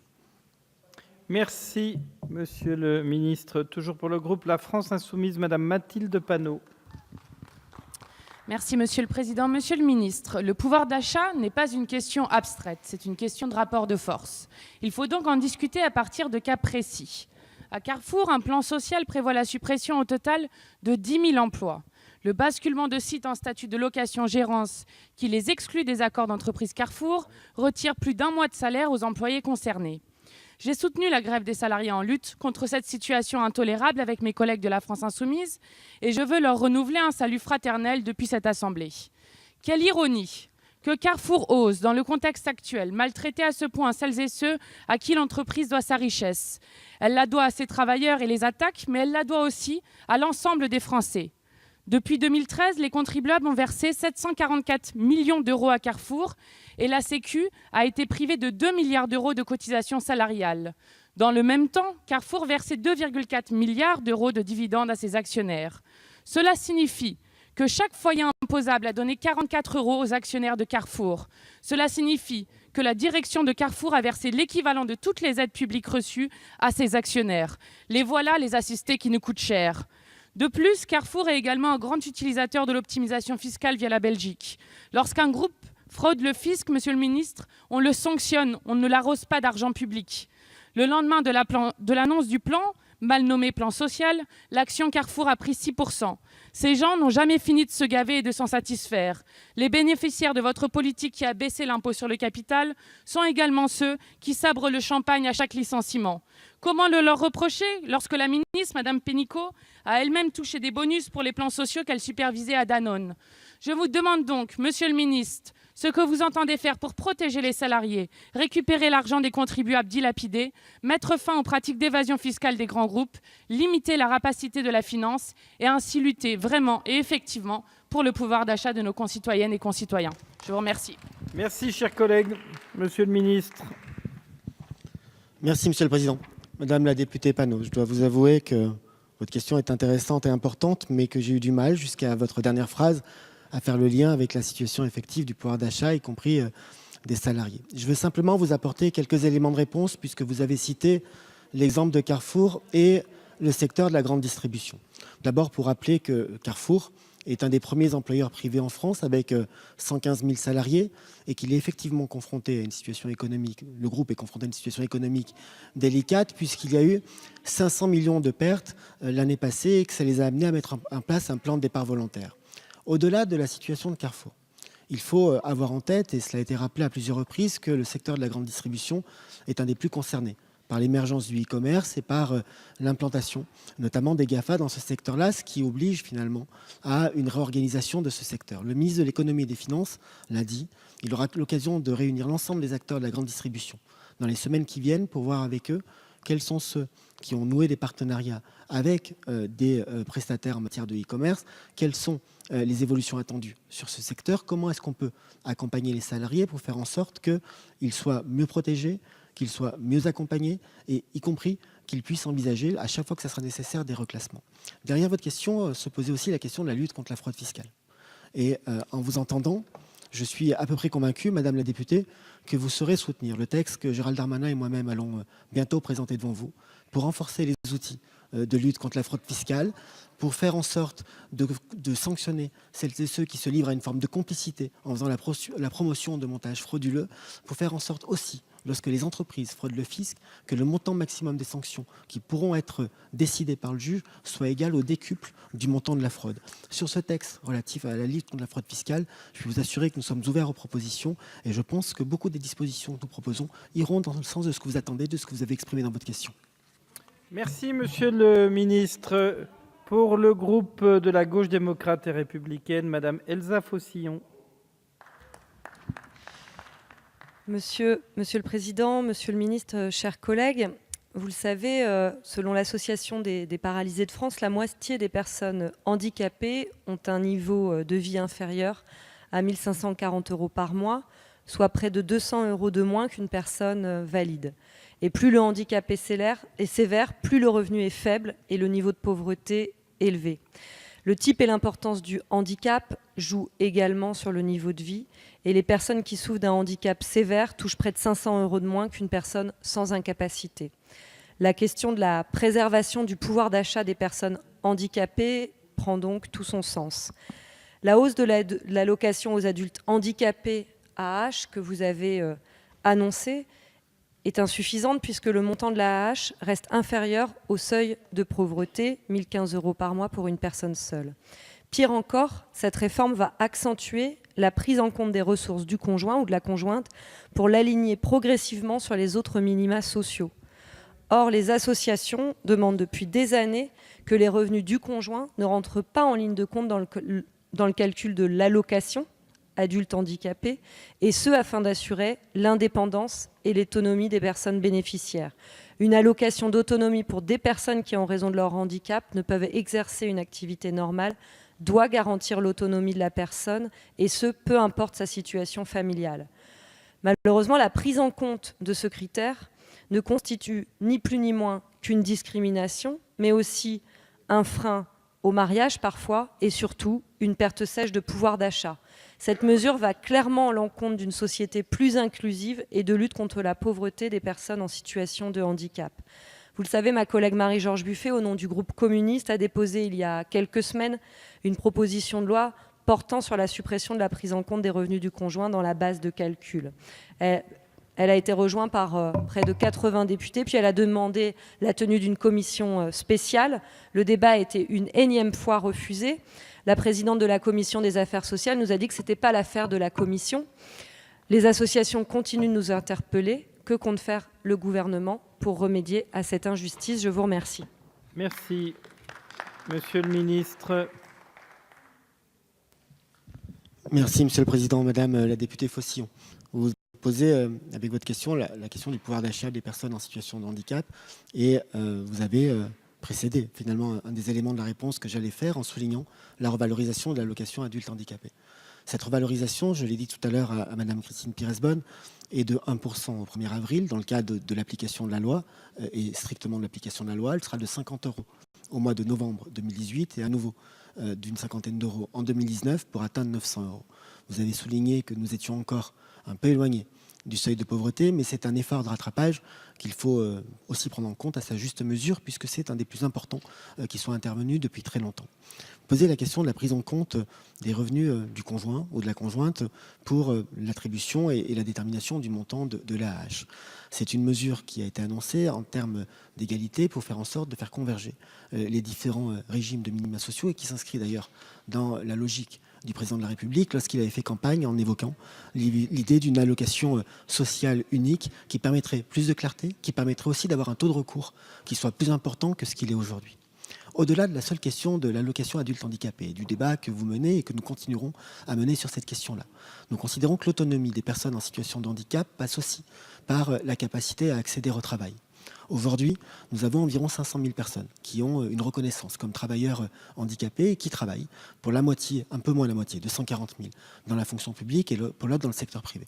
Avec Sophie Cluzel, avec Muriel Pénicaud ainsi que Bruno Le Maire, nous avons lancé les concertations nécessaires à la rénovation de ce cadre-là pour faire en sorte que les mesures soient plus directes, que les mesures de compensation qui peuvent être utilisées parfois comme un moyen non pas de recruter des personnes en situation de handicap, mais de déléguer cette obligation par l'achat de prestations puissent être mieux encadrées, et ainsi que nous puissions significativement augmenter le nombre de personnes en situation de handicap qui aient accès à un emploi et qui aient accès à l'autonomie par cet aspect-là. Il y a deux piliers, l'allocation, et uniquement l'allocation pour ceux qui malheureusement ne peuvent pas avoir accès à un emploi, et développer les accès à des emplois protégés pour celles et ceux qui le peuvent. Merci Monsieur le ministre. Pour le groupe de la gauche démocrate et républicaine, Monsieur Jean-Philippe Nilor. Monsieur le ministre, si aujourd'hui la vie est chère partout en France suite à des décennies de politique ultralibérale, elle l'est davantage encore en Outre-mer où des siècles de pacte colonial ont forgé une économie d'abus et de dépendance. Malgré la loi du 20 novembre 2012 relative à la régulation économique Outre-mer, celle du 14 octobre 2015 d'actualisation du droit des Outre-mer ou celle du 28 février 2017 relative à l'égalité réelle Outre-mer, les situations scandaleuses demeurent. L'alimentation subit un surcoût de 38% par rapport à la France, malgré le bouclier qualité-prix instauré par la loi Lurel. Les mêmes discriminations caractérisent la quasi-totalité des secteurs de la vie courante. Se soigner revient aux Antilles plus cher de 17%, que l'on considère les services de santé, les médicaments ou les appareils ou autres équipements thérapeutiques. S'agissant de l'Internet ou de la téléphonie mobile, nous payons plus cher de 32% des prestations moindres, le prix semblant être, en l'occurrence, chez nous, inversement proportionnel au débit. Et que dire des tarifs bancaires, postaux, du coût des transports, des pièces détachées, auto, etc. Circonstances aggravantes, ces majorations sont perpétrées dans un contexte de pauvreté accrue, alors qu'en France, 14% des ménages vivent sous un seuil de pauvreté de 944 €. En Martinique, 21% vivent sous un autre seuil fixé à 615 €. Comment admettre que la République autorise ces calculs à géométrie variable de la misère humaine? Monsieur le ministre, nous ne pouvons plus nous satisfaire de mesurettes qui ne permettront pas de mettre fin à ces disparités insupportables qui grèvent le pouvoir d'achat des plus humbles. Quelles actions concrètes entendez-vous prendre en ce sens sans pénaliser les finances des collectivités locales à qui vous imposez déjà un effort sans précédent? Je vous remercie. Merci, monsieur le député, pour votre question. Monsieur le ministre, une réponse en 2 minutes. Merci, monsieur le président. Monsieur le député, une réponse en 3 points. D'abord, et comme je l'ai dit à un de vos prédécesseurs dans la liste des intervenants, en vous invitant, mais je crois que vous l'avez déjà fait, à participer à la mise en œuvre des dispositions, des mesures qui sont arrêtées dans le cadre des États généraux, qui ont été initiées par Annick Girardin, ministre de l'Outre-mer, et qui ont vocation, en tout cas pour objectif, de répondre à beaucoup des questions que vous avez posées. Vous avez les assises, pardonnez-moi. Vous avez évoqué la loi de 2012, la loi de 2014, la loi de 2015, avec à chaque fois des efforts, des engagements qui sont faits et qui sont pris pour permettre de résorber les inégalités qui existent, vous l'avez rappelé, entre les territoires d'outre-mer et le territoire métropolitain sur un certain nombre d'aspects, le niveau des revenus, comme les indicateurs qui sont retenus pour déterminer la situation individuelle de tel ou tel. J'ai aussi évoqué tout à l'heure le fait qu'avait été mis en place depuis 2012 le bouclier qualité-prix qui a été évoqué et qui gagne certainement à être perfectible. Il gagne à être perfectible dans la mesure où souvent, dans les faits, les prix constatés dans les commerces de détail sont fréquemment inférieurs au plafond convenu dans le cadre du bouclier qualité-prix, ce qui laisse penser que les plafonds sont certainement fixés à un niveau qui n'est pas contraignant pour les distributeurs et ce qui justifie un des écarts que vous avez notés, notamment en termes de différentiel de prix pour les produits de la consommation quotidienne entre ce que payent les ménages ultramarins et ce que peuvent payer les ménages établis en métropole. Je terminerai, monsieur le député, par simplement une parenthèse sur la situation des collectivités. Vous parlez d'efforts sans précédent. Il s'agit d'un effort, comme pour reprendre vos termes, qui consiste à limiter l'augmentation de dépenses à 1,2%. Je pense très sincèrement, et pour avoir voté la baisse des dotations et l'avoir subi ou appliqué comme maire d'une ville de 17 000 habitants, qu'il est beaucoup plus confortable pour des élus d'avoir la garantie d'une stabilité des dotations en contrepartie d'une limitation de la hausse des dépenses, plutôt que d'avoir à faire face à une baisse des recettes, comme ça a pu être le cas les années précédentes. Merci, monsieur le ministre. Pour le groupe La République En Marche, monsieur Philippe Chassaing. Merci, Monsieur le Président. Monsieur le Ministre, le premier projet de loi de finances que nous avons voté à l'automne a marqué la concrétisation des engagements que nous avions pris pendant la campagne. Parmi l'ensemble des mesures de ce projet de loi, certaines ont directement concerné la revalorisation du travail. C'est le cas notamment du basculement de la cotisation maladie et cotisation chômage sur la CSG. C'est ce choix politique que je voudrais aujourd'hui questionner, car il y a un impact sur le pouvoir d'achat des salariés, mais aussi sur nos équilibres économiques immédiats et futurs. Alors tout d'abord, je voudrais rappeler qu'en faisant le choix de basculer une partie du financement de la protection sociale sur la CSG, nous avons fait le choix d'élargir l'assiette des prélèvements. Désormais, pour certains risques sociaux, ce n'est plus seulement la cotisation du travail, du travail qui contribue à la protection des individus, mais aussi le capital et le patrimoine. Partant, nous avons en réalité jeté les bases d'une protection sociale au financement beaucoup plus universel, beaucoup plus solidaire. Aussi, ma première question concerne l'impact immédiat de cette mesure. Pouvez-vous nous indiquer les bénéfices en termes de pouvoir d'achat sur l'ensemble des salariés, et notamment sur les plus modestes ? Ensuite, ma deuxième question porte sur les conséquences macroéconomiques immédiates de ce basculement. Nous savons que l'accroissement des revenus a un impact sur la consommation des ménages. Avez-vous estimé l'impact de cette mesure sur le soutien de la consommation et sur la croissance économique future? Enfin, de manière beaucoup plus prospective, sachant que la tendance naturelle à la hausse des dépenses de santé dans les pays développés et notre souhait de développer, de sécuriser les parcours professionnels, avez-vous réalisé des études prospectives sur les bénéfices concernant la sécurisation du pouvoir d'achat des salariés à moyen terme du fait de cette réforme? Je vous remercie. Merci, monsieur le député. Monsieur le ministre va vous répondre. Merci, Monsieur le Président. Monsieur le député Chassaing, vous nous posez la question de l'impact de l'universalisation de la protection sociale sur le pouvoir d'achat. Pour répondre à votre première question, permettez-moi d'abord de rappeler que la bascule des cotisations maladie et chômage sur la CSG bénéficie à tous les salariés. Ainsi, au 1er janvier 2018, une partie des cotisations maladie, avec une baisse de 0,75%, et chômage, avec une baisse de 1,45%, a été supprimée pour l'ensemble des salariés, soit un gain dès le mois de janvier pour les salaires, et notamment les salaires les plus modestes et les plus bas. Dès leur première échéance de cotisation en juin 2018, par ailleurs, 3/4 des indépendants verront aussi leur revenu net augmenter du fait des mesures que nous avons prises. Et enfin, au 1er octobre 2018, la suppression des cotisations chômage et maladie permettra de redistribuer de manière durable 7 milliards d'euros à 21 millions d'actifs, salariés et indépendants, pour un gain annuel moyen de plus de 300 € net. Cette bascule s'inscrit, et vous l'avez aussi rappelé, dans un ensemble de mesures en faveur du pouvoir d'achat, et en particulier des salariés les plus modestes.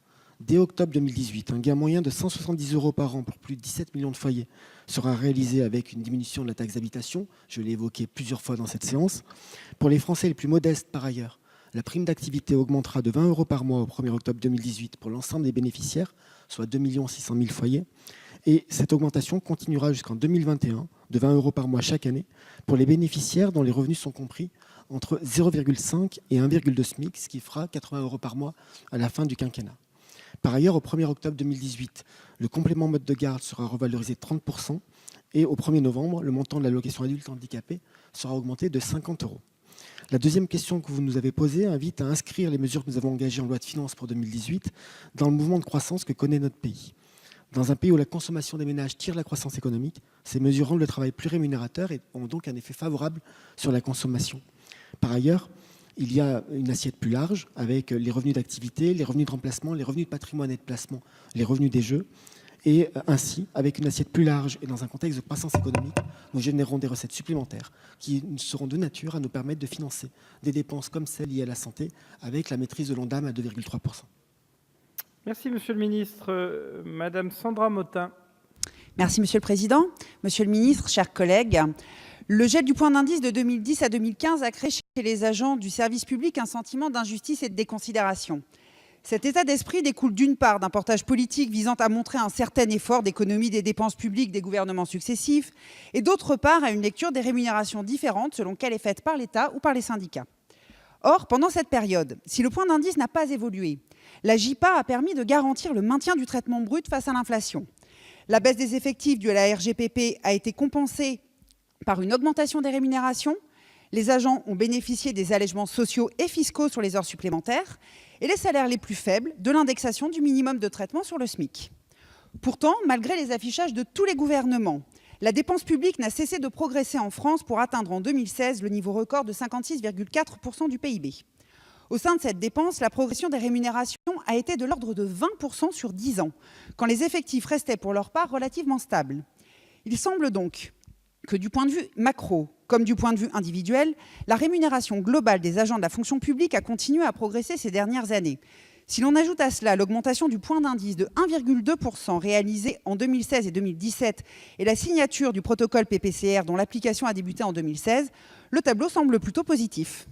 Cependant, avec l'augmentation de la CSG de 1,7% depuis le 1er janvier et la suspension pour 1 an du protocole PPCR, les agents du service public qui attendaient à minima la conservation de leur pouvoir d'achat continuent à avoir des revendications d'ordre salarial et nombreux sont ceux qui parlent d'une nouvelle perte de leur pouvoir d'achat.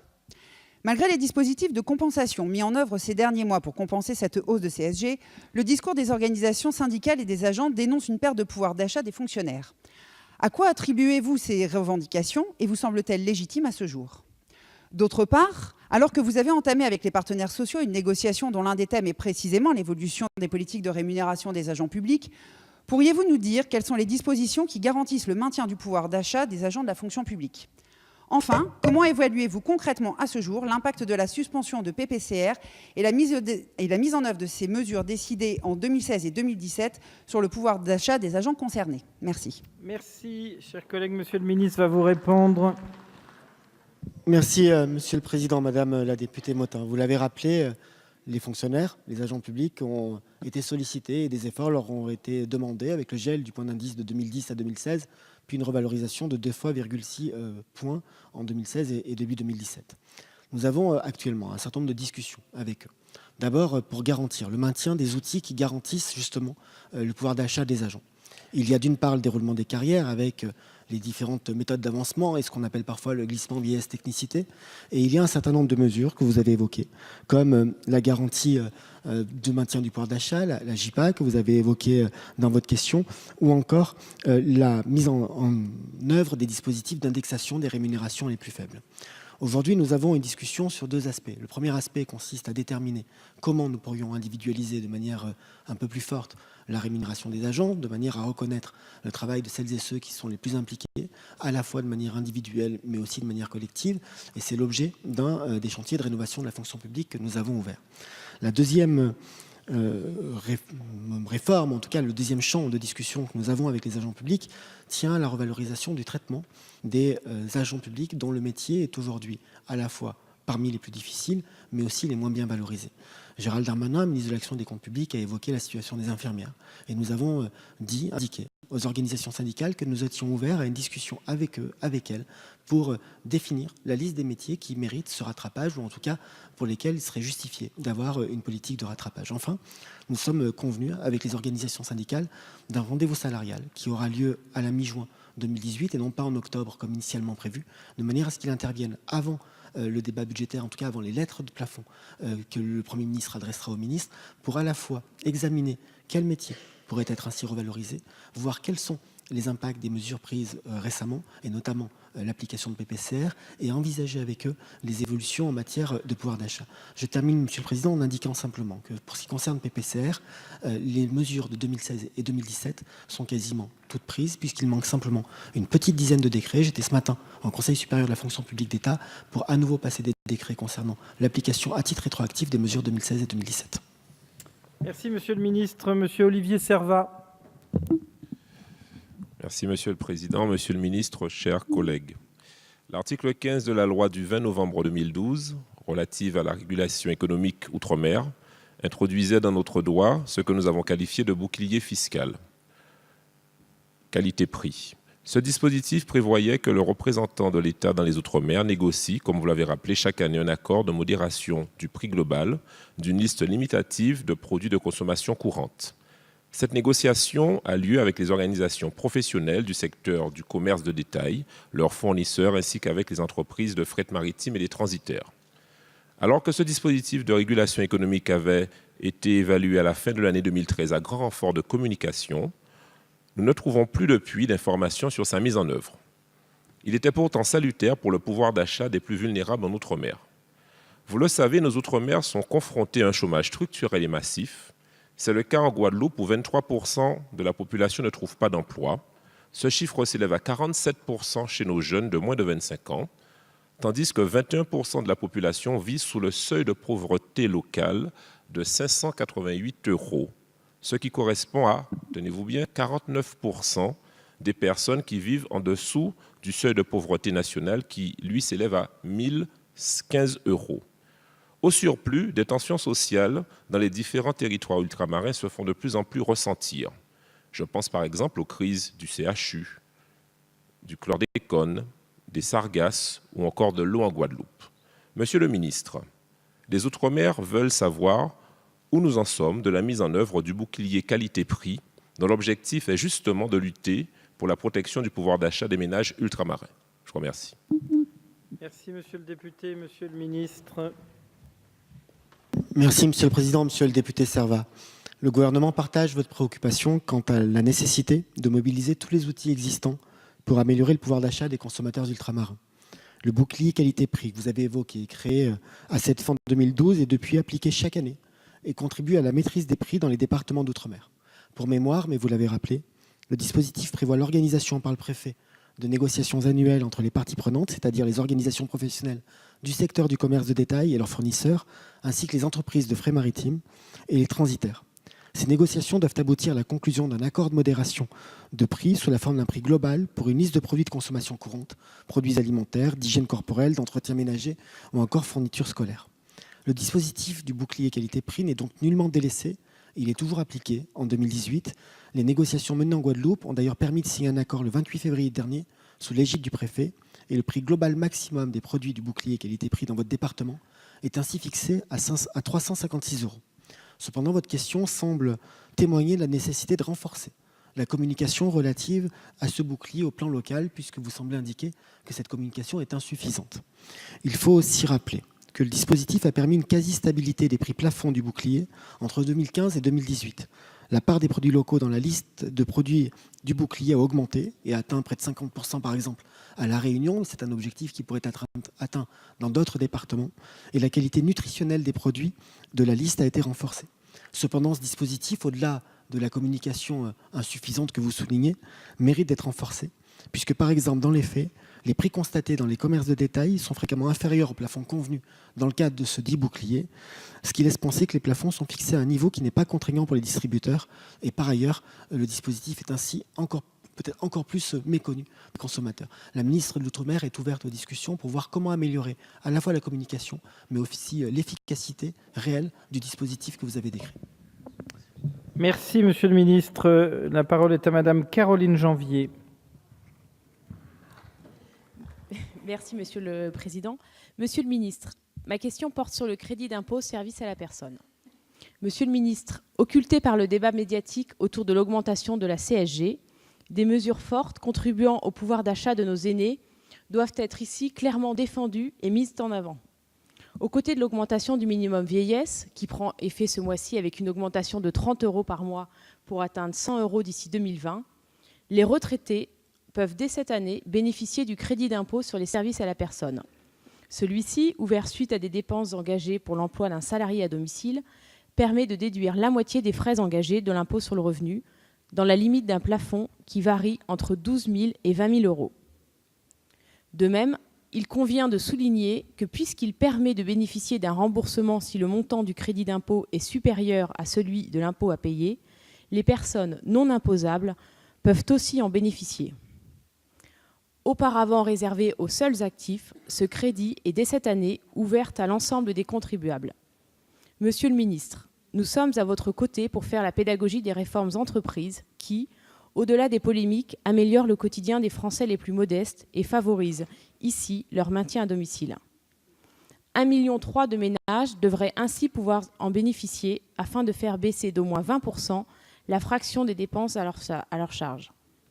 Cette mesure, dont le coût est évalué à 1 milliard € pour l'État, concernera pour plus de la moitié des personnes âgées de plus de 80 ans. Monsieur le ministre, pouvez-vous nous communiquer des données précises quant aux bénéfices de ce crédit d'impôt? Je vous remercie. Merci Madame la députée. Monsieur le ministre, vous avez la parole pour répondre à Madame Janvier. Merci Monsieur le Président. Madame la députée Janvier, vous avez eu raison de rappeler les mesures prises en faveur de nos aînés, et notamment des plus fragiles, d'abord avec l'augmentation du minimum vieillesse, plus exactement l'allocation de solidarité pour les personnes âgées de 30 € par mois depuis le 1er avril, 35 € l'année prochaine, 35 € l'année suivante, pour atteindre 900 € et ainsi connaître une augmentation de 100 € par mois, ce qui sera une des revalorisations les plus importantes jamais intervenues en la matière. Vous avez aussi souligné le fait que, avec l'adoption du budget pour 2018, a été élargie l'éligibilité au crédit d'impôt pour l'emploi de particuliers aux retraités. Et il faudrait ajouter, pour compléter les éléments de votre question, que cet élargissement aux retraités a aussi été l'occasion d'un élargissement aux personnes en situation de handicap qui jusqu'à présent n'étaient pas éligibles à ce dispositif. Ce sont 1,3 million de ménages qui vont pouvoir intégrer ce dispositif et cela représente pour l'État un effort d'environ 1 milliard d'euros, comme vous l'avez rappelé, puisque le crédit d'impôt sera ainsi remboursé aux ménages avec la possibilité d'un remboursement positif lorsque l'impôt payé est inférieur au montant pouvant être déduit, et vous l'avez décrit dans votre question. C'est une fierté pour le gouvernement et je crois que ça doit être une fierté pour la majorité d'avoir voté une mesure qui permet de conforter l'emploi à domicile, de conforter l'emploi dans tous nos territoires et de donner les moyens aux personnes âgées, aux couples de retraités, comme aux personnes en situation de handicap qui en auraient besoin d'avoir accès à cette mesure. Il y a un élément qui nous permettra de perfectionner ce dispositif. Nous avons demandé à l'IGF et l'Inspection générale des finances de mener une étude, de mener une mission pour voir dans quelle mesure l'attribution de ce crédit d'impôt pourrait être pardonnez-moi parce que le terme est toujours compliqué, contemporanéisée avec le montant du crédit et des revenus perçus. L'objectif est simple, nous sommes dans une logique de mise en œuvre du prélèvement à la source avec une stricte contemporanéité de prélèvement de l'impôt et des revenus et nous voulons faire la même chose pour le crédit d'impôt en matière d'emploi à domicile. Merci Monsieur le Ministre. Pour le groupe La République En Marche, Madame Valérie Petit. Bonsoir Monsieur le Ministre, ma question porte sur le pouvoir d'achat des femmes retraitées. Aujourd'hui, ces 8 millions de femmes touchent une pension inférieure de 25% en moyenne à celle de leurs alter-ego masculins et subissent un taux de pauvreté de 3 points supérieur. Ces femmes, âgées de plus de 60 ans, ont vécu et travaillé dans une France où, à travail égal, elles touchaient à peine 60% du salaire des hommes. Elles ont vécu et travaillé dans une France où le couple marié stable prévalait et où être célibataire ou divorcé, tout en élevant dignement ses enfants, demandait un certain courage. La France, depuis, et c'est une bonne nouvelle, a bien changé, et c'est sans doute l'une des réalisations les plus remarquables de notre majorité que d'accélérer cette transformation vers plus d'égalité salariale au travail et de soutien aux familles monoparentales. Les femmes désormais à la retraite se réjouissent sans doute pour leurs filles, mais est-il sûr que leurs filles se réjouissent toujours pour leur mère ? C'est particulièrement vrai pour les 1,2 million de femmes célibataires et divorcées à la retraite. Monsieur le ministre, l'égalité femmes-hommes, comme les promesses de pouvoir d'achat, ne peuvent s'arrêter aux portes de la retraite. Mon collègue Sacha Houlié a récemment proposé le rétablissement de la demi-part des veuves. Elles sont 2,5 millions en France. C'est une piste pour le pouvoir d'achat des femmes retraitées, mais elle ne résout pas la question des femmes divorcées ou célibataires qui sont toujours plus nombreuses. Alors cela suppose de la dépense publique, en effet, mais justice sociale n'exclut pas recettes fiscales.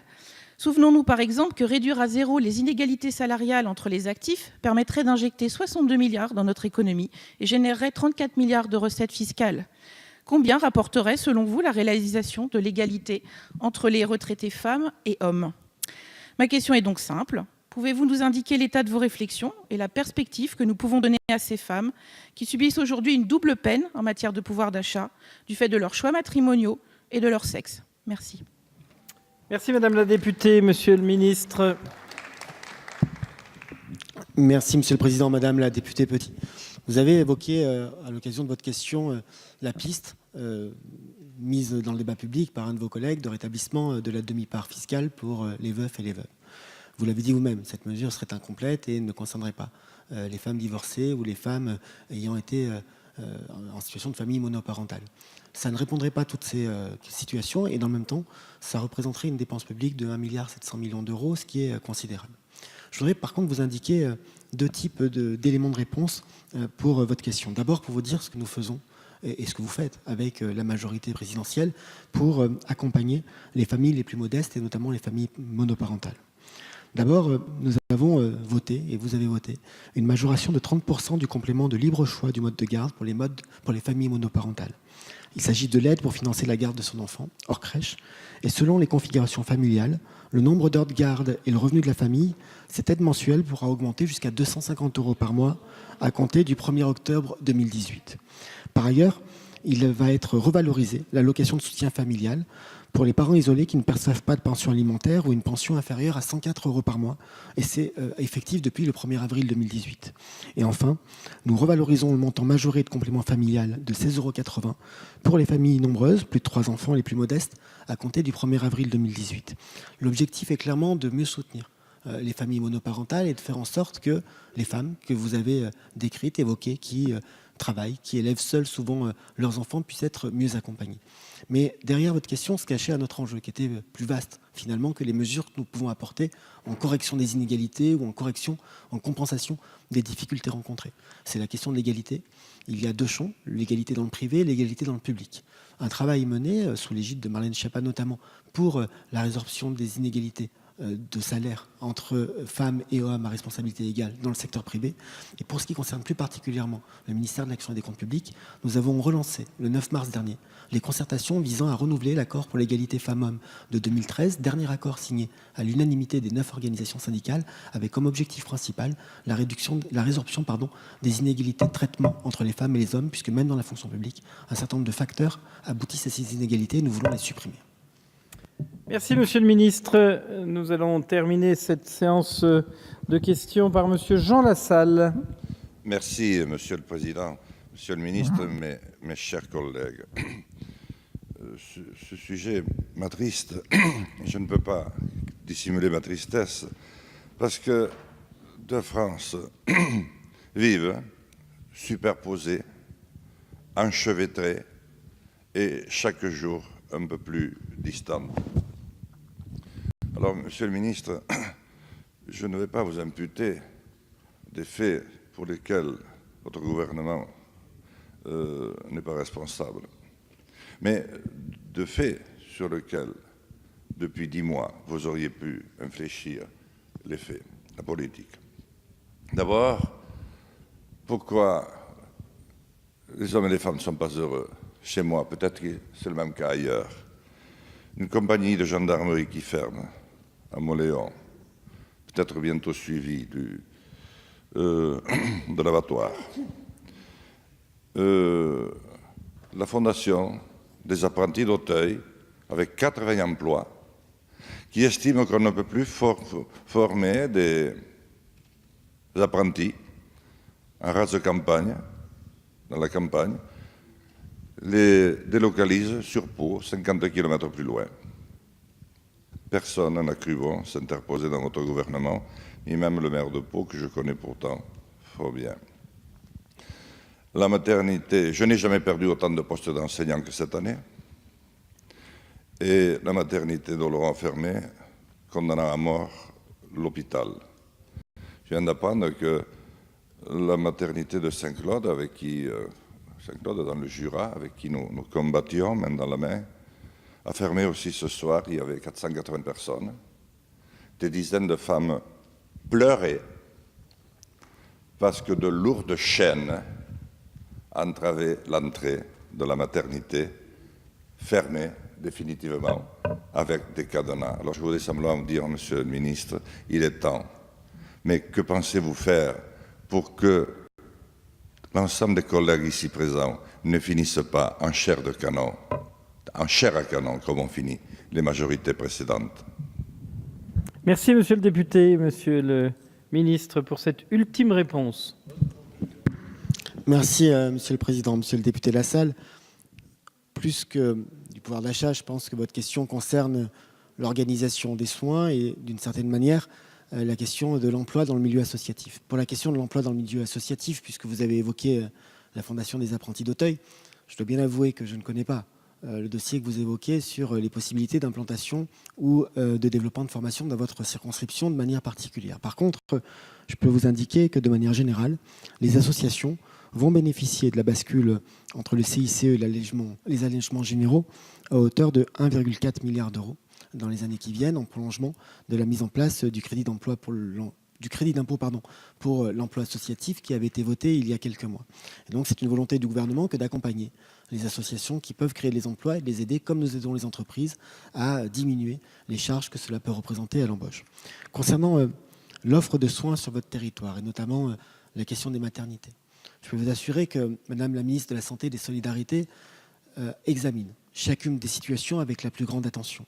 Elle a une attention portée sur l'offre de soins, sur la présence d'une offre généraliste sur l'ensemble du territoire, et ça passe par le développement des maisons de santé, ça passe par le travail qu'elle mène avec les organisations de professionnels de la médecine. Elle a aussi une attention toute particulière pour les questions de sécurité. Et bien souvent, lorsque nous sommes confrontés collectivement à des problématiques de fermeture ou de remise en cause de l'existence de tel ou tel service, en particulier dans des zones rurales telles que celles que vous connaissez et que nous sommes nombreux à connaître. Il y a deux facteurs à cela. Parfois l'absence de médecins spécialistes, difficile à recruter dans des territoires éloignés des métropoles, et cela renvoie là aussi au travail qu'Agnès Buzyn mène pour réformer le secteur hospitalier et garantir une présence médicale partout.